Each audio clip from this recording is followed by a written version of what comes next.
Recently आप सब लोगों ने सुना होगा कि रशिया ने न्यूक्लियर ट्रेन एक्टिवेट कर ली है अगेंस्ट यूक्रेन। बहुत से आर्टिकल्स पब्लिश हुए हैं। एक्चुअली पूरी दुनिया इसके बारे में बात कर रही है कि पुतिन ने न्यूक्लियर मिलिट्री ट्रेन को एक्टिवेट कर दिया है और अब ये बिल्कुल यूक्रेन बॉर्डर के पास जाकर खड़ी हो चुकी है। और इस थ्रेट को दुनिया भर में जर्नलिस्ट ले रहे हैं बहुत ही सीरियसली।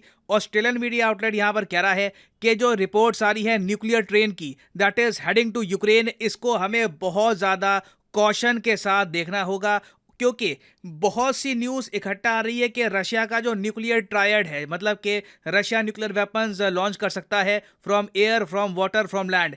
ये जो न्यूक्लियर ट्रायड है अब ये हरकत में आ चुका है। अभी रिसेंटली हमने देखा कि रशिया की एक बहुत ही इंपॉर्टेंट न्यूक्लियर अटैक सबमरीन है बेलगोरोद सबमरीन।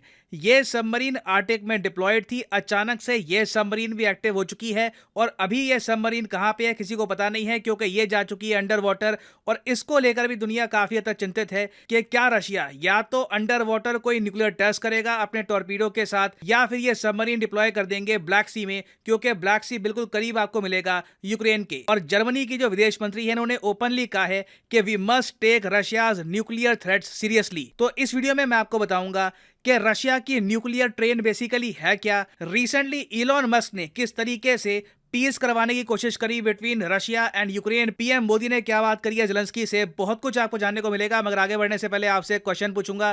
क्वेश्चन ये है कि हाल ही में वो कौन सा एयरपोर्ट है भारत का जो अभी के लिए पहला और अकेला 5G अनेबल्ड एयरपोर्ट बन चुका है ऑफ इंडिया। ये है यहाँ पे आपकी option, Cochin airport, Guwahati airport, new Delhi airport या फिर हैदराबाद एयरपोर्ट।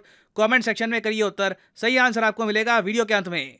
ना आप में से कुछ लोग एक क्वेश्चन पूछ रहे होंगे कि व्लादिमीर पुतिन न्यूक्लियर एसेट्स को मूव क्यों कर रहे हैं, दुनिया अशांति की तरफ क्यों बढ़ रही है, एक बार न्यूक्लियर वेपन यूज हो गया तो इससे वॉर बढ़ सकती है। मगर देखो प्रॉब्लम यह है, पुतिन के पास भी आज के समय ऑप्शंस बहुत कम है, क्योंकि दूसरी साइड जो यूक्रेन की है वो लोग भी शांति चाहती नहीं है। मैं आपको बताता हूँ रिसेंटली क्या हुआ।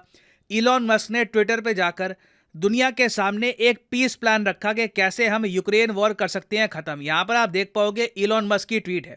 इन्होंने अपना यहां पर सुझाव रखा है। इन्होंने ये कहा कि पहली बात तो ना, रशिया ने रिसेंटली जो इलाका कब्जाया है यूक्रेन का और उसको पार्ट बना लिया है रशियन फेडरेशन का, वहां पे रशिया फिर से रेफरेंडम करवाए। और ये वाला जो रेफरेंडम है, जो वोटिंग है, ये करवाएगा यूनाइटेड नेशंस। और यूनाइटेड नेशंस की वोटिंग के अंडर जो भी नतीजा आता है कि अगर लोग कहते हैं कि ये रशिया का पार्ट बनना चाहते हैं तो ये एरिया हो जाएगा रशिया का, अगर लोग यहाँ पर कहते हैं कि ये पार्ट बनना चाहते हैं यूक्रेन का तो ये हिस्सा हो जाएगा यूक्रेन का। सेकंड बात इन्होंने यहाँ पर यह कही कि क्राइमिया रीजन जो है वो दुनिया, यूक्रेन, सारे कंट्रीज मान ले कि रशिया का रीजन है, क्योंकि हिस्टोरिकली भी आप अगर देखो तो क्राइमिया हमेशा रशिया का ही पार्ट था। फाइनली ये कहते हैं कि वाटर सप्लाई क्राइमिया को एश्योर की जाए और फाइनली यूक्रेन न्यूट्रल रहेगा, यूक्रेन नेटो ज्वाइन नहीं करेगा। तो इलॉन मस्क के हिसाब से हम यूक्रेन रशिया युद्ध इस तरीके से खत्म कर सकते हैं ना। मोस्ट प्रॉब्ली आप में से ज़्यादातर लोग कहेंगे कि बहुत ही न्यूट्रल साइन का ओपिनियन है और इनका सुझाव बुरा नहीं है। मगर यूक्रेन के लोग और यूएसए में जो प्रो यूक्रेन लोग हैं वो सब बरस पड़े इलॉन मस्क पर। यह कहा कि ऐसा सुझाव तुम कैसे दे सकते हो। खुद व्लादिमीर ज़ेलेंस्की जो यूक्रेन के प्रेसिडेंट है उन्होंने कहा कि आपको कौन सा इलॉन मस्क पसंद है, वो वाला इलॉन मस्क जो यूक्रेन को सपोर्ट करता है या फिर वो इलॉन मस्क जो रशिया को सपोर्ट करता है। खूब भला बुरा कहा गया इलॉन मस्क को। और इससे एक बात क्लियर हो जाती है कि व्लादिमीर ज़ेलेंस्की भी ऐसा नहीं है कि पीस चाहते हैं। इनका मकसद ये है कि सारे जो खोए हुए इनके इलाके हैं ये वापस लेंगे, चाहे इसका मतलब रशिया से डायरेक्ट वॉर भी क्यों ना करनी पड़े। नरेंद्र मोदी जी ने भी ज़ेलेंस्की को कॉल करी, ये कहा कि देखिए दोनों कंट्रीज के बीच में मीडिएशन करने को इंडिया तैयार है, हम कोशिश करेंगे कि आप दोनों के बीच में वॉर थम जाए, क्योंकि दुनिया चाहती है। कई महीने हो चुके हैं ये वॉर खत्म नहीं होने को आ रही। इंडिया ने भी अपना यहाँ पर एक ऑफर दिया कि हम मीडिएशन कर सकते हैं। मोस्ट प्रॉब्ली ज़ेलेंस्की मीडिएशन को तैयार ही नहीं है, ये चाहते हैं कि जंग चलती रहे आगे। तो ऐसे सिनेरियो में आप इमेजिन कर सकते हैं पुतिन के पास ऑप्शंस बहुत कम है।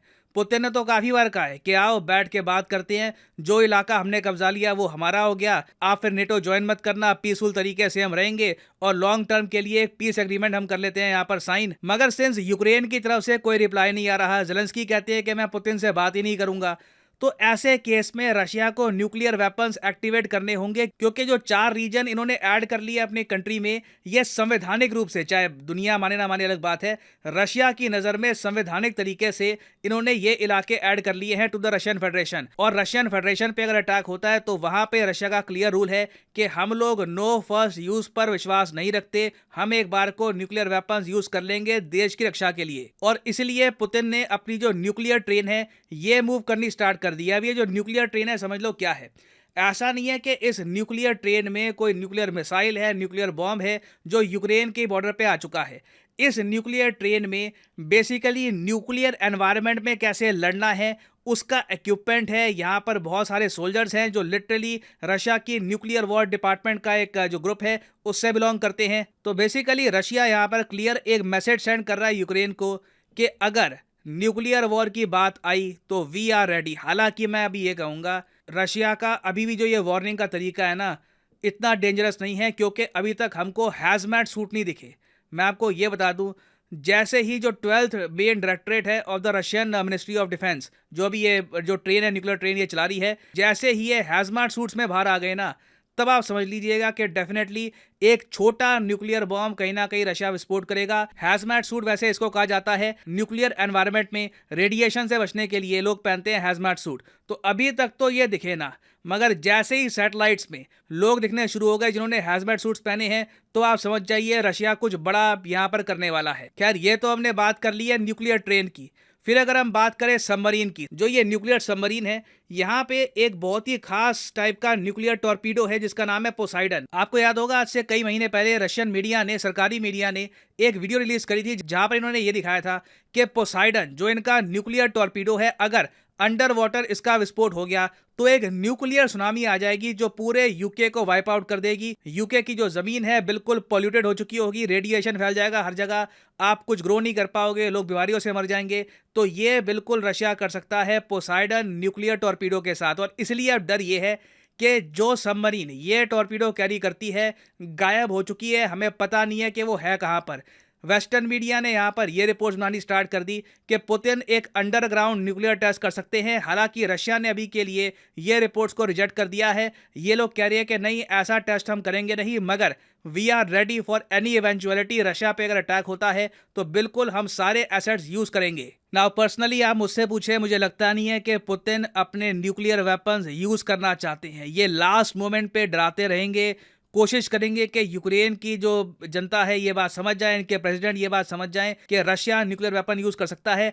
मगर रशिया तब तक न्यूक्लियर वेपन यूज नहीं करेगा जब तक इनकी धरती छिनने का खतरा बिल्कुल बहुत ज्यादा बढ़ नहीं जाता। और मेरे हिसाब से अब टाइम आ चुका है कि दुनिया भर के वर्ल्ड लीडर्स ज़ेलेंस्की को कहें कि या तो इलॉन मस्क का जो प्लान है ये थोड़ा सा मॉडिफाई करके, या फिर जो ये पीस प्लान है इसको आप एक्सेप्ट कर लीजिए, या फिर किसी ना किसी कंट्री की, चाहे इंडिया हो या कोई और देश हो, उनकी मीडिएशन एक्सेप्ट करिए और इस वॉर को अभी के लिए ख़त्म करिए। बाकी के जो इश्यूज़ हैं हम बाद में डिस्कस कर सकते हैं, but for the time being and this war, क्योंकि धीरे धीरे जो कहानी है ये एक न्यूक्लियर स्ट्राइक की तरफ लगातार बढ़ती जा रही है। एंड एक बार एक न्यूक्लियर स्ट्राइक हो गया then there is no going back. उसके बाद हमको पता नहीं है कि इवेंचुअली ये वॉर कहां जाकर खत्म होगी। नाउ फाइनली वापस आते हैं क्वेश्चन की तरफ कि रिसेंटली किस एयरपोर्ट को बनाया गया है 5G enabled airport of India. तो सही उत्तर यहाँ पे है option C, new Delhi airport अब बन चुका है India's first 5G ready airport. याद रखिएगा 5G is very much in news, तो आपसे ये क्वेश्चन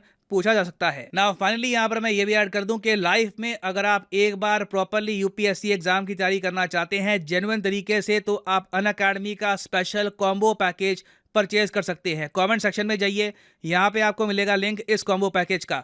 नाउ इस कॉम्बो पैकेज की खास बात यह है कि आपको यहाँ पर प्रीलिम्स, मेंस और ऑप्शनल तीनों की तैयारी करने का मौका मिलता है इन अ सिंगल परचेज। ये सारे जो आप कोर्सेज हैं अलग अलग परचेज करोगे तो 10 to 15,000 रुपीज़ आपको एक्स्ट्रा पे करने होंगे। तो कॉम्बो में वैसे ही आपकी सेविंग होती है। तो अगर मान लीजिए अभी आपका प्लान है कि आप 2-3 साल में आराम से यूपीएससी के एग्जाम का एक प्रॉपर अटेम्प्ट देंगे, तो जो 36 महीने का कोर्स है ये आप कर सकते हैं परचेज। मगर जो प्राइसेस यहाँ पर लिखे हैं कभी भी पे मत कर देना, सिंपली यहाँ पर कोड यूज़ करो PD10 और प्राइसेस गिरना स्टार्ट हो जाएंगे। The prices will start falling. सिर्फ 3,000 रुपए में यूपीएससी ऑप्शनल, प्रीलिम्स, मेंस तीनों की तैयारी आप कर सकते हैं with Unacademy. So use the code PG10 and save money. So इसी नोट के साथ ये है वीडियो का अंत। Thank you for listening and as always God bless you all.